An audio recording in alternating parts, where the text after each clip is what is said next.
Humans silently forged planet-sized warships. The galaxy caught off guard completely. The Velarin delegate did not know how to say Earth. He tried twice, got it wrong both times, smiled in the way that powerful people smile when they do not think an apology is necessary, and moved on. I was 22, sitting in the press gallery above the grand chamber of the Galactic Compact, holding a notebook I would not close for the next 60 years. I wrote 2 words. Noted filed. My name is Claire Ward. I was assigned as junior archivist to humanity's first diplomatic delegation to the Galactic Compact, which means I was one of 4 humans in that chamber who did not have to pretend the mispronunciation was acceptable. The other 3 were diplomats. Pretending was their job. Mine was to write things down. So I wrote things down. The ceremony was called the induction of new civilizations into the Galactic Compact. The Compact had been running these ceremonies for roughly 400 years. They had a rhythm to them. The senior member, which was the Velarin Collective, which had been senior member for as long as the Compact had existed, would read the induction charter. The new civilization's representative would sign. Everyone would applaud in whatever manner their biology permitted. There would be a reception. We signed. They applauded. The delegate from the Dresh hegemony, a species that communicated partly through color changes in their neck frills, presented humanity with a gift. The frills were amber and violet, which their cultural liaison translated as warmth and gentle encouragement. The gift was a box. Inside the box was a beginner's guide to interstellar navigation and a star atlas printed in Dresh, with small annotated symbols marking the locations of what the atlas called civilizations in developmental stages. Earth was marked with a symbol that translated, roughly, as potential.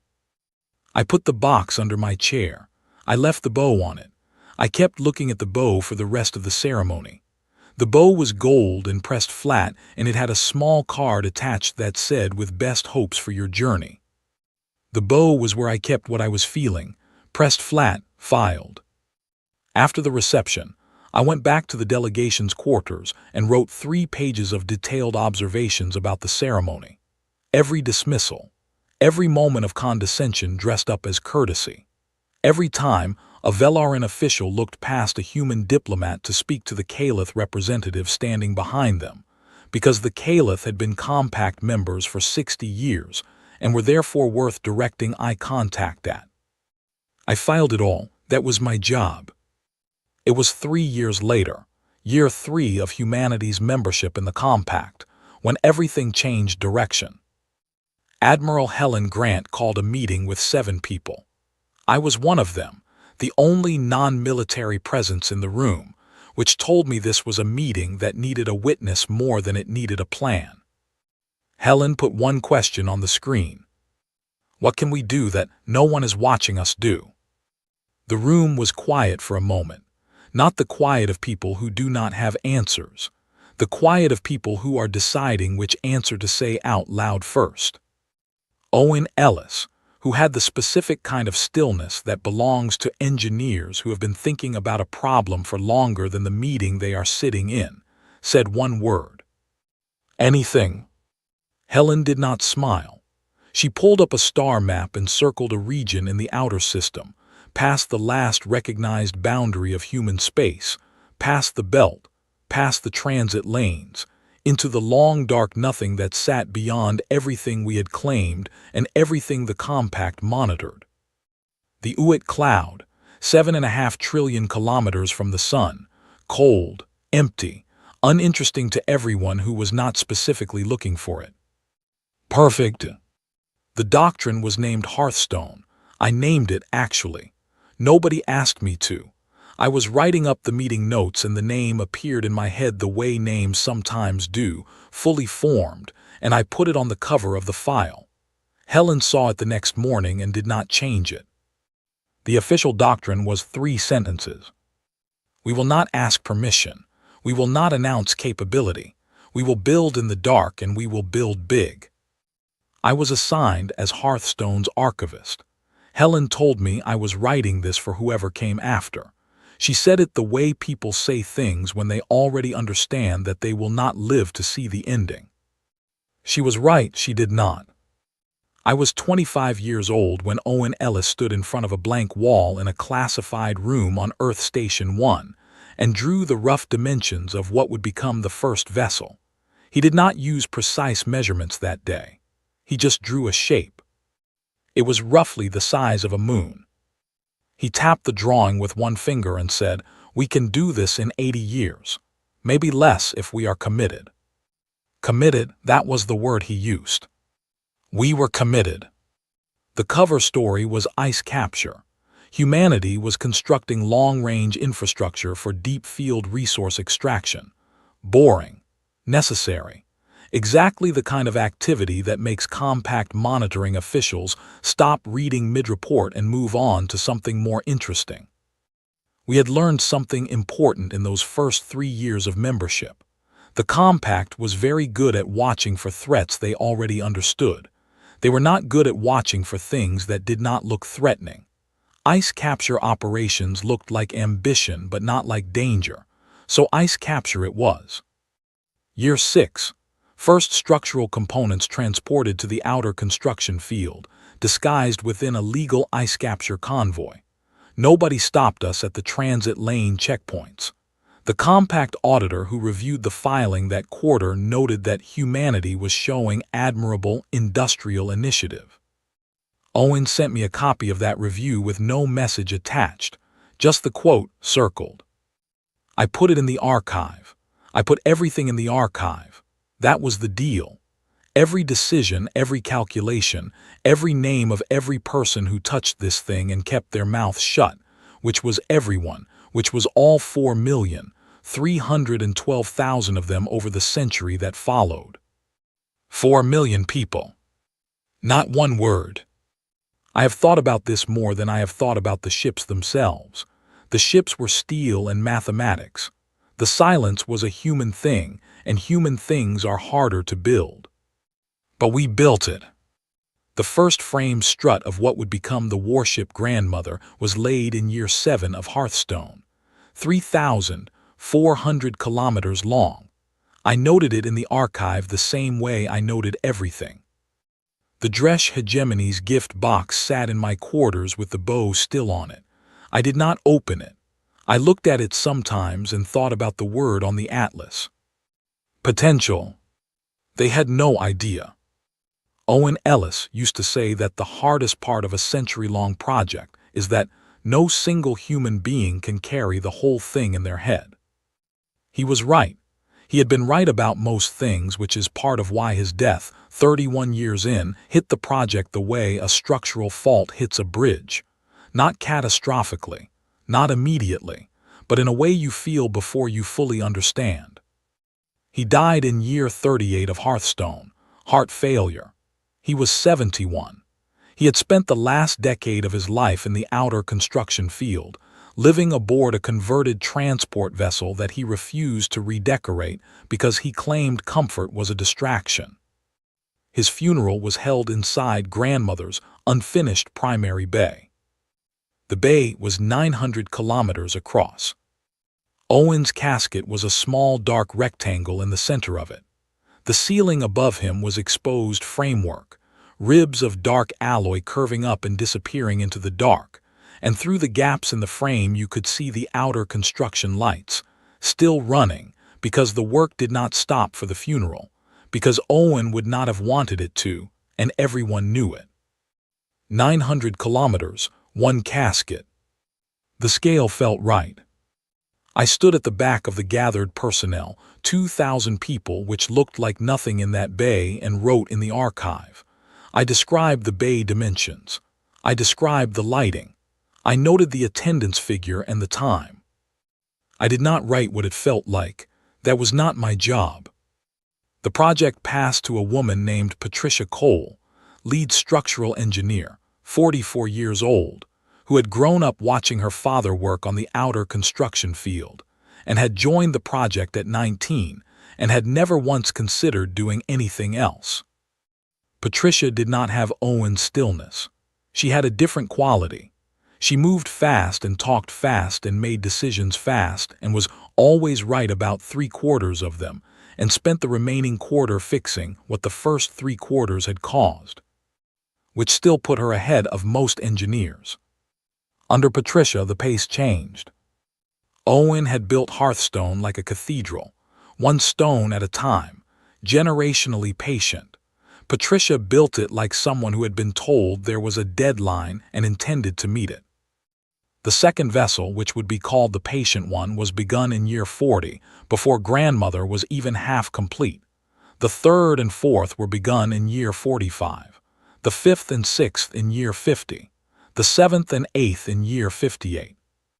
8 simultaneous construction fields, spread across a region of outer space the size of a small star system. All of it disguised as ice capture. The compact audited the operation 4 times during this period. Each audit found the same thing: human long-range resource infrastructure, consistent with a developing civilization building for future economic expansion. Nothing extraordinary. The auditors were not stupid. They were simply not looking for this, because this was not the kind of thing that fit inside the frameworks they had built for civilizations like ours. We were supposed to be at least 300 years from anything like grandmother. Their models said so. We had checked. The engineering problems were extraordinary. I am not an engineer, so I will tell you only what I was told. Building a vessel the size of a small planet is a problem of scale that does not respond well to conventional solutions. The gravity systems alone required a completely new approach to mass management.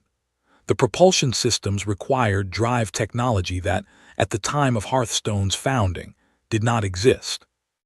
The weapons systems required rethinking assumptions about energy discharge at a scale that made most theoretical models refuse to calculate. All of it was solved. Not quickly, not easily, not by any one person. Year 52. A 23-year-old engineer from Cardiff named Kate Ford was working on the gravity-fold drive problem for ship-scale application. She had been assigned to it at 21, which meant the project's leadership had handed her a problem they believed was solvable, and a timeline they believed was ambitious, and essentially said, "Go." Kate Ford solved it in 18 months. The solution was not what anyone expected.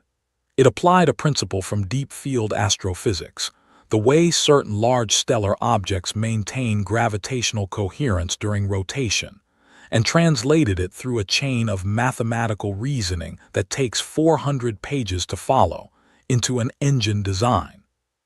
The engine worked, it scaled, it could move grandmother. Kate received a classified commendation and had her name added to grandmother's dedication plate. She told her mother she had been promoted to senior ice processing supervisor. Her mother baked her a cake. I put all of this in the archive: the solution, the 400 pages, the promotion announcement, the cake. Everything went in. Because that was the deal. Everything that happened would be recorded, not because anyone needed justification, not because we were afraid of judgment, but because 4 million people did this thing together and they deserved to have it written down correctly. The silence was the hardest part to write about, because silence by definition leaves no record. But I tried. People would ask me sometimes, not directly about Hearthstone, because you did not ask about Hearthstone directly, but in the way people ask about things they are pretending not to know about. How do you keep a secret? How do 4 million people keep a secret? The answer I gave was always the same. You give them something worth keeping. We had not been asked to keep a secret. We had been asked to build something. The secrecy was a condition of the building, not the purpose of it. Every person on the project understood what grandmother was. They understood what the patient one was, what the other 6 would be. They understood what it meant for the species they were part of. You do not abandon that. You do not abandon it because abandoning it would undo it, and undoing it would mean handing the galaxy confirmation of what it already suspected, that humanity was not ready, not serious, not capable of the patience required to be taken as an equal. We were done being told we were not ready. Grandmother was 70% complete in year 62. The other vessels ranged from 15 to 45%. The construction pace was accelerating in ways that Patricia Cole had promised, but that still seemed every quarter slightly improbable. I visited the outer construction field for the first time in year 63. I had been running the archive from Earth Station 1 for 40 years. I had written about grandmother in more detail than any person alive. I had never seen her. The transport brought me in from the sunward side. The pilot, a quiet man named Gary Webb who had been flying supply runs to the outer field for 20 years and had stopped being impressed by the scale of things, said nothing as we approached. He had seen it enough times. He just flew. I saw it. I do not have the right word. What I have is this. I sat in the co-pilot seat with my notebook open and did not write a single thing for 11 minutes. I just looked. Then I wrote the dimensions again. I had written them hundreds of times. 3,400 kilometers for the primary hull. That number had always been a number to me, the way very large numbers are always just numbers when you cannot see them. Now it was a horizon. Gary flew us along the ventral hull, which took 40 minutes at cruising speed, and I watched the hull roll past the viewport like the surface of a world. Which it was. It was the surface of something world-sized, except this world had been built by human hands, human calculations, human silence. We passed Owen Ellis's dedication plate at the 2-hour mark, a small rectangle on a hull that went on forever in every direction. His name, his dates, the words. He asked the right question first. I pressed my notebook flat against the viewport glass, not the same as touching the plate, but close enough for now. We landed. I had work to do. The anomaly report came in on a Tuesday. I remember this because I had been eating lunch, a plate of rice and chicken that went cold during the 11 minutes it took me to read the initial report. And because the Tuesday detail felt irrelevant at first, and then essential, and then it became simply the kind of small fact that nails a memory to a specific place in time. The Compact's Deep Field Survey drone, designated VLR-1147, had clipped the outer electromagnetic boundary of the grandmother construction field at year 98 of Hearthstone. It had been on a routine mapping pass of what the Compact's charts designated as an uninhabited deep field zone, which was accurate, technically, if you did not count the 4 million people working there. The drone sensor array had returned 17 seconds of visual data before grandmother's electronic countermeasure suite cut the feed. 17 seconds. In those 17 seconds, the drone had captured visual confirmation of a large, geometrically regular structure of obviously artificial origin, with attached construction equipment operating at industrial scale, in a region of space that was supposed to contain nothing more interesting than ice. The Compact's Deep Field Analysis Office, which processed roughly 2,000 anomaly reports a month, and had a staff of 14 flagged VLR-1147's return as a possible large-mass natural object, possible artificial feature, low confidence, low priority, no action required. Low priority. I read that line 4 times. The system worked. It worked not because we had fooled anyone. The data was there.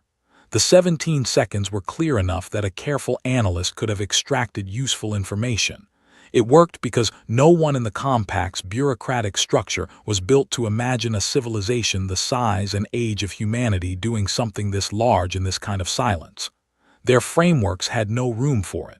Their models said it was impossible. So it was filed as low priority. We had 8 months maybe. 8 months until someone with too much time or the wrong kind of boredom pulled file VLR-1147 out of the low priority queue and looked at it properly. The Admiralty met within 24 hours of my report reaching Helen Grant's successor, Admiral Daniel Price. Daniel was 60 years old, former combat engineer, the kind of person who gave off the impression that he had already considered the worst possible outcome of any situation and found it workable. He sat at the head of the table in the way that people sit when they have made their decision before the meeting started and are running the meeting as a courtesy to everyone else.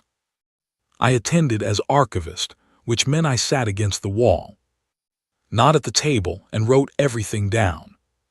The options were laid out. First, accelerate completion to maximum pace and finish before the compact's analysts escalated VLR 1147. Roughly 8 months, brutal conditions, significant risk of detectable activity increase. Second, abandon the construction fields, disperse equipment and personnel, and let a century of work dissolve into the dark. Third, reveal Hearthstone in its current incomplete state. Negotiate from a position of partial capability. Begin the conversation humanity had been building toward for 100 years, but begin it before the fleet was ready, from a weaker hand. 8 people at the table. The vote was taken at the 40-minute mark. 8-0. Accelerate. I do not know if anyone at that table felt something when they voted. They did not show it. They did not show it because they were military officers who had spent their careers preparing for exactly this kind of decision, and because showing it would have cost them something they needed for what came next. What I know is that when Daniel Price stood up from the table, he put both hands flat on its surface, looked at the door for a moment, and then walked out without saying anything else. That was the whole of it. The word went out to the construction fields in encrypted packets, dressed in logistics language, distributed through 18 relay points, so no single intercept could carry the whole message. The actual content was 4 words. Move the timeline up. 4 million people did not ask why. They just moved. My notes from year 99 are longer than any other year in the archive because everything was happening faster than I could organize it. Shifts extended. Supply convoys ran continuous loops. Personnel who had been scheduled for rotation back to inter-system stations stayed. Nobody was ordered to stay. Nobody left. The patient one came online first. She had been closest to completion when the acceleration began. Her final structural phase took 19 days. Her drive systems ran full diagnostics in 11. She was certified flight-ready in 32 days, which was a figure that Patricia Cole, still alive at 91 and still furious about everything that was not done correctly, called acceptable under the circumstances. Grandmother came online 3 days later. Then the ship called Old Teeth, named by the generation of workers who had built her middle hull decades ago, and had a specific sense of humor about the whole thing. Then 5 more, each named by the hands that finished them. They were not given imposing names. They were not named for gods or battles or grand gestures. They were named the way you name things that belong to you. Grandmother, the patient one, Old Teeth, Long Road, Night Keeper, the quiet machine, Carry On, the last argument. The last name was Daniel's idea. He gave no explanation. I filed it without comment. On the final day of year 99, all 8 vessels were certified flight-ready. I was standing in Grandmother's primary observation bay when the certification came through. The bay was large enough that sound did not carry well. The 200 personnel present when the announcement ran through the internal channel reacted in ways that did not translate across the distance. I could see them moving. I could not hear it. I walked to the forward viewport. Through it was the outer construction field, still lit with work lights that had been running for nearly 100 years, and beyond the lights was the dark, and beyond the dark was the rest of the galaxy, which did not yet know what it was about to see. I spent a long time at that viewport. What I felt was more like the end of holding your breath, a long exhale that had been building for 60 years. I found Owen's dedication played on my way back to the archive bay. I had walked that corridor 20 times and never stopped at it, I stopped now. I put one hand flat against it. Cold, smooth, his name and his dates. He asked the right question first. I stood there for about 30 seconds, then I went back to work. On the first morning of year 100, Daniel Price gave the order. The fleet moved. What does it look like when 8 planet-sized ships enter populated space? The answer is that it looks at first like a stellar event. The Compact's early warning network, which stretched across the central arm of the galaxy in a web of monitoring buoys, relay stations, and automated sensor platforms, detected the gravity fold signatures at 600 hours, Compact Standard Time, on the first day of year 100. The signatures were enormous, each one red like a brown dwarf. The automated system flagged them as possible stellar drift anomalies, cross-referenced them against known star charts, found no matches, and escalated the report to the duty officer on the Compact's central monitoring station, orbiting Velarin Prime. He looked at the 8 signatures on his display. He looked at their positions, which formed a perfect geometric ring around the outer boundary of Compact central space. He looked at the scale readings. He called his supervisor. His supervisor looked at the display for a moment, then called his supervisor. This process continued up 4 levels of authority before someone decided to point an optical telescope at one of the signatures. The visual confirmation came back in 6 minutes. The duty officer's recorded words, which are now part of the official Compact archive, were, "That is a ship. Those are all ships. Someone tell me those are not all ships." Nobody told him that. I was watching the Compact's emergency frequency from grandmother's communications bay when it lit up. I have been in noisy rooms before. I had never been in a room that was listening to the kind of noise coming through those channels in the first hour after visual confirmation. Every major Compact member government reacting at once. Military channels, diplomatic channels, civilian government channels. The Dresh hegemony moving battle groups before anyone had issued an order, because the Dresh operated on the principle that if something large appeared without warning in your neighborhood, you moved first and understood it later. The Velarin Grand Council convened an emergency session in 12 minutes, the fastest convening in the Compact's 400-year history. I noted it in the archive. The first question recorded from that session, from a senior council member whose family line traced directly back to the delegate who had mispronounced Earth at our induction ceremony 60 years earlier, was not "What do they want?" It was not "Are they hostile?" It was not even "How many?" The first question was how. How had we done it? How had this happened without a warning, without a rumor, without a single intelligence report, a single defection, a single piece of intercepted communication? How? I wrote the word in the archive, then wrote underneath it, "Their imagination was the lid on their curiosity," then deleted that part because this was an official record. I kept the thought. The 8 ships held position. Daniel had given this order with specific language: hold position, make no aggressive gestures, do not activate weapon systems, do not respond to hails except through the designated channel. Wait. For the first 4 hours, the Compact ran every long-range sensor they had. They mapped the fleet, measured it, ran calculations on hull mass, drive signatures, and structural configurations. The data confirmed what their optical telescopes had already shown them, but confirming it with numbers seemed to be something they needed before they could fully believe it. The numbers were not comforting. Grandmother alone had a hull mass comparable to a large moon, and a drive output that the Velarin's best scientists initially calculated as theoretically impossible. The same scientists revised that conclusion approximately 90 minutes into their analysis, when the data refused to accommodate any alternative explanation. Not impossible, just not done before. Not by anyone they had been watching. The Dresh hegemony stood their battle groups down at the 6-hour mark, when it became clear the ships had not moved and showed no intention of moving.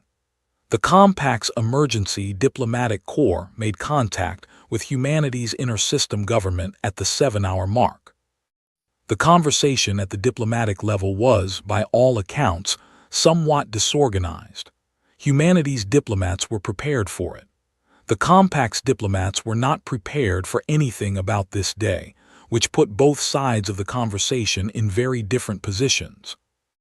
At the 9-hour mark, the Compact's senior diplomatic representative, a Velarin official I will refer to simply as the senior diplomat, hailed Grandmother directly. The Compact had done their research in those 9 hours.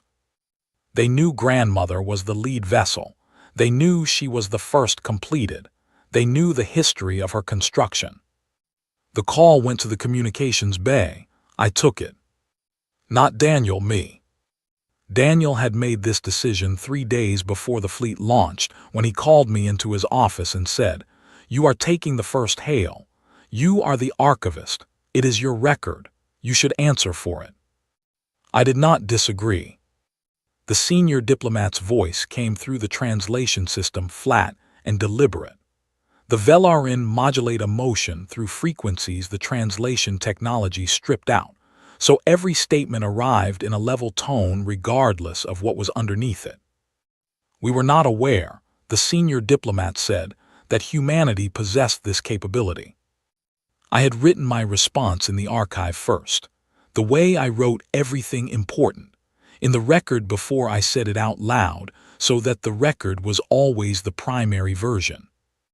"We know," I said. A pause. "We have questions," the senior diplomat said. "Yes," I said, "I would like to ask some as well." The official negotiation channel opened 6 hours later. Daniel took that session. I sat against the wall and wrote.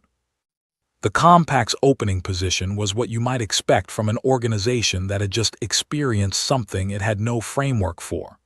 They wanted information. They wanted to understand the full scope of what humanity had built, the complete capability inventory, the construction history, the full timeline. Daniel gave them the timeline. He told them to speak to me for the rest. The meeting on day 4 was held face-to-face. The Compact's senior diplomatic delegation of 12 arrived at Grandmother by transport and were escorted to the primary bay. They walked through the entrance and stopped. 900 kilometers across. 12 figures standing at the threshold, looking up at the ceiling that curved away and disappeared into the dark, looking sideways at walls that had no visible end. They were very small in that bay, the kind of small that numbers cannot prepare you for. Daniel walked out to meet them from the far side. That walk took him roughly half a kilometer across empty floor. The distance did something that numbers could not. The senior diplomat, when Daniel reached him, said, "This is what 100 years of silence looks like." Daniel said, "Yes." It was the only thing he needed to say. The Compact ran capability assessments throughout the first week.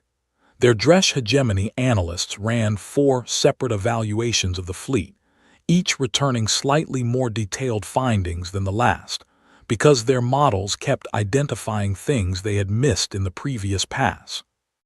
Kate Ford's engine solution alone was causing significant disruption across the Compact's scientific community. The Dresh had been the leading authority on gravity-fold propulsion for 2 centuries. Kate's 400 pages had advanced the field by an estimated 40 to 60 years. Compact engineering bodies were still working through her derivations at the end of the first week, because they could follow the mathematics, and the mathematics were correct, and the mathematics implied drive capabilities that required several days to fully absorb. A 23-year-old from Cardiff had done in 18 months what 200 years of Compact research had not managed. I noted this without additional commentary. Day 7, the Compact formally requested a full diplomatic session. Daniel agreed. He set the location as Grandmother's primary bay. Not a neutral station, not a Compact facility. Our ship, our terms. The formal address to the Galactic Compact was not delivered by Admiral Daniel Price. It was not delivered by the President of the Human Cooperative Government, or any of the 3 admirals who had commanded Hearthstone at various stages, or by Kate Ford, who had solved the problem that made the fleet possible, or by Patricia Cole, 91 years old and still technically consulting on structural integrity issues, or by any of the 4,300,000 people who had built these ships and kept the silence. It was delivered by me, Claire Ward, archivist, former junior delegation member, the person who had been writing this down since she was 22 years old. Daniel told me the address was mine to give. He said it the same way Helen Grant had told me I was writing this for whoever came after. Matter of fact, final. He did not explain his reasoning, and I did not ask him to. I had been preparing it for 60 years, in the way you prepare for something you did not know you were preparing for. Every file, every entry, every moment of nodding and filing and moving on without explaining. The address was 47 minutes long. I delivered it from grandmother's primary communications bay, direct feed to every compact member government, every diplomatic channel, every public frequency the compact's network could reach. Roughly 400 billion sentient beings across 16 species received it simultaneously, in whatever translation format their languages required. I spoke in the flat, even tone I had used for 60 years of archive work, not because I felt flat, because the document deserved a flat voice, because a flat voice delivering this specific content is a more precise instrument than an emotional one. I began at the beginning. Year 0, the induction ceremony, the mispronounced name, the gift box. I did not editorialize. I described what happened. Dates, names, specific words spoken by specific officials, drawn from the original record. The Compact's own diplomatic transcripts, which I had obtained through completely legal archival exchange requests over 60 years, provided much of the documentation. I read them, their own words back to them. Not as accusation, as record. I described the cultural development package, the Star Atlas, the symbol that meant potential. I described every audit that had cleared our construction activities. I read the auditor's exact language, admirable industrial initiative, consistent with developmental stage expansion. No action required. I described Owen Ellis's question and the Admiralty's answer. I described Kate Ford's engine solution. I described the 4 million workers and the 3 generations of silence. I described Owen's funeral in the 900-kilometer bay, his casket a small dark rectangle in the center of it. I described everything. When I reached the section on the delivery of the Hearthstone archive to the Compact's Central Records Office, I paused, just briefly. The full archive, I said, contains the name, contribution record, and confirmed personal history of every individual who participated in Project Hearthstone from year 1 to year 100. 4,312,847 people. Their names are on record. They did this.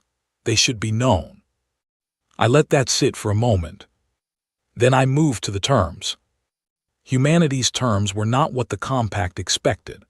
I know this because the diplomatic frequency traffic that came through in the hours following the address showed a consistent pattern of confusion, followed by a second read-through, followed by more confusion.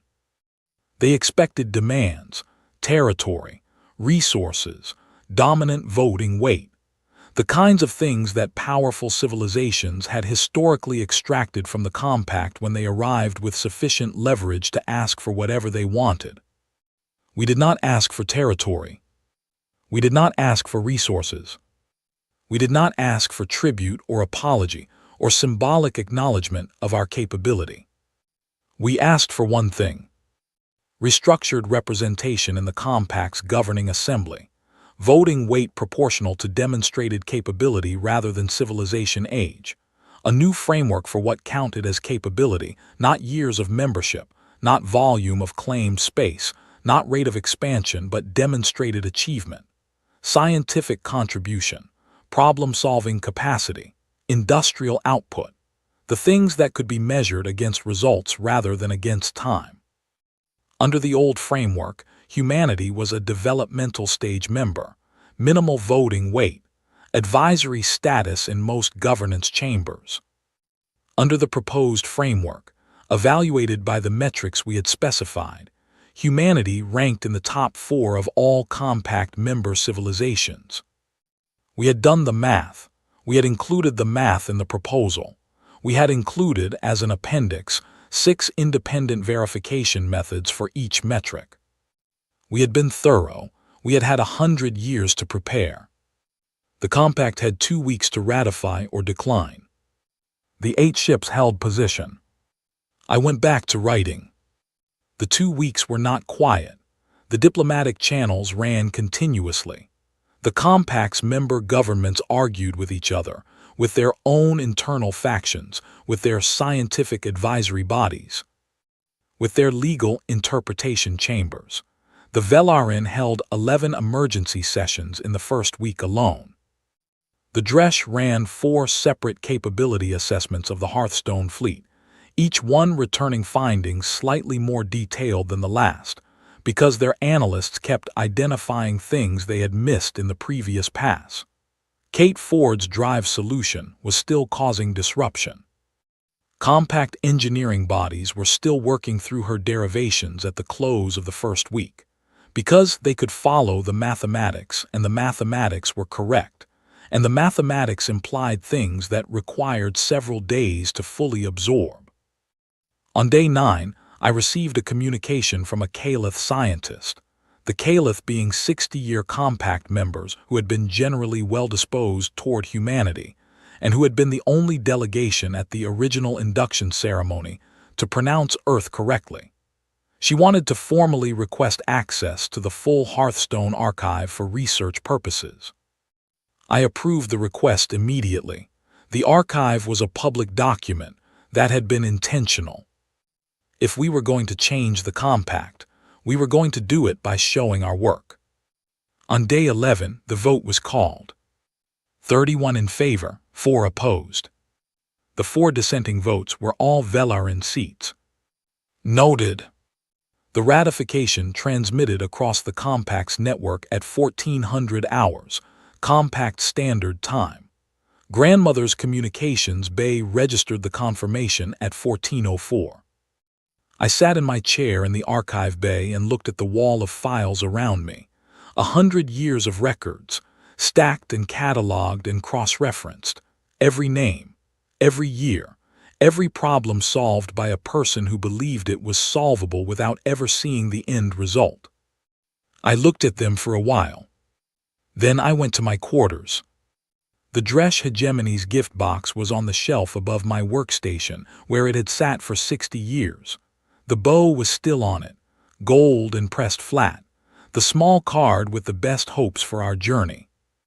I had moved the box 17 times over 60 years, station to station, assignment to assignment, from Earth Station 1 to the outer construction field to grandmother's archive bay to my current quarters. Every move the box came with me, every move the bow intact. I sat down and looked at it. I thought about the 22-year-old in the press gallery who had put it under her chair and decided to keep what she was feeling pressed flat, filed, pointed somewhere useful rather than somewhere loud. I thought about whether she would recognize me. I picked up the box. I opened it. Inside was the beginner's star atlas, hand-illustrated in Dresh, which I could now read fluently, having learned it in year 12 because I thought it might be useful and I had been right.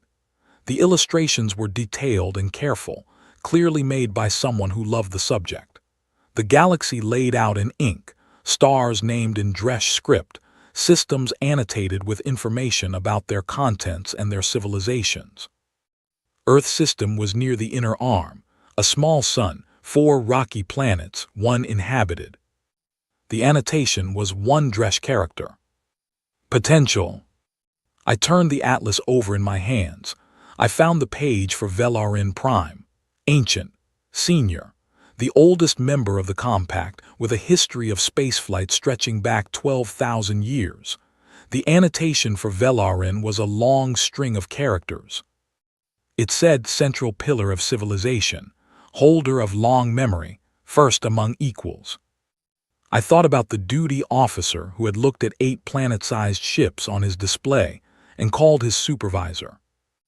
I thought about the senior diplomat who had asked how. I thought about 11 emergency sessions in the first week, 4 dissenting votes, not how, not why. How? They were still asking how. I closed the atlas carefully. I put it back in the box. I set the box on the shelf. The bow I left off. I went back to the archive bay and opened a new file. The new file was the first entry in what would become the post-Hearthstone archive. Everything that had come before was the record of building. Everything that followed would be the record of what we did with what we had built. I began the way I always began, the way Helen Grant had taught me to begin, the way the discipline of archiving demands that you begin.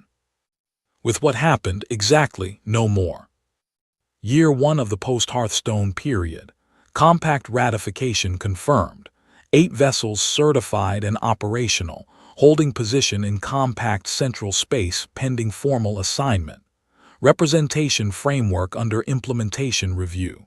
Kate Ford's drive solution accepted for publication in the Compact's open scientific record. Effective date, today. I paused, added one more line. The record is complete to this point. It will continue. Then I thought about something Daniel had said on day 4, when he came back from the face-to-face meeting and sat across from me in the archive bay and said nothing for a full minute before speaking. They kept asking how, he had said. They cannot understand the silence. I had told him their model of how a civilization behaves had no room for what we did. He had looked at the archive bays around us, floor to ceiling, 100 years of records, and said, then their model needed updating. I added a final paragraph to the opening entry. Note for future readers of this archive, and for anyone reviewing the history of Project Hearthstone who wishes to understand its essential nature. 4,300,000 people kept this project a secret for 100 years.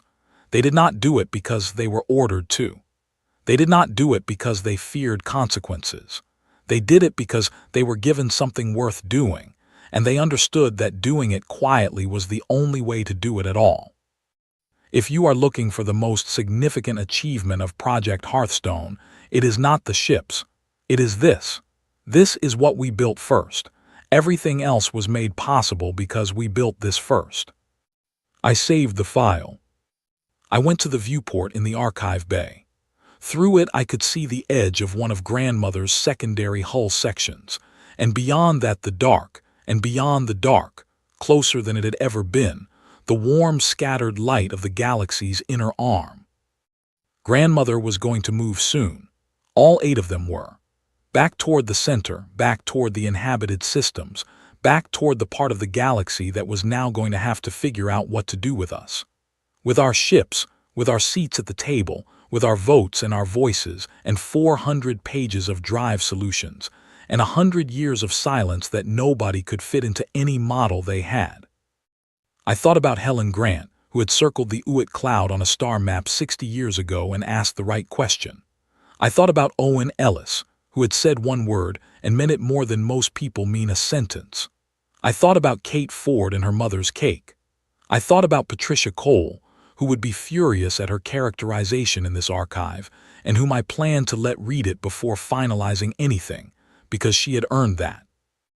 I thought about 4,300,000 people who had gone to work every day on something they would not live to see finished, and had gone anyway, and had said nothing, and had handed the next person whatever they had managed to get done, and had trusted that the person after that would do the same. They had been right to trust. The light from the inner arm was very steady through the viewport, Old light. The kind of light that had been traveling a long time to get here. We had been traveling a long time too. Grandmother's drive systems came online with a vibration I could feel through the floor but not quite hear. The kind of thing that was below sound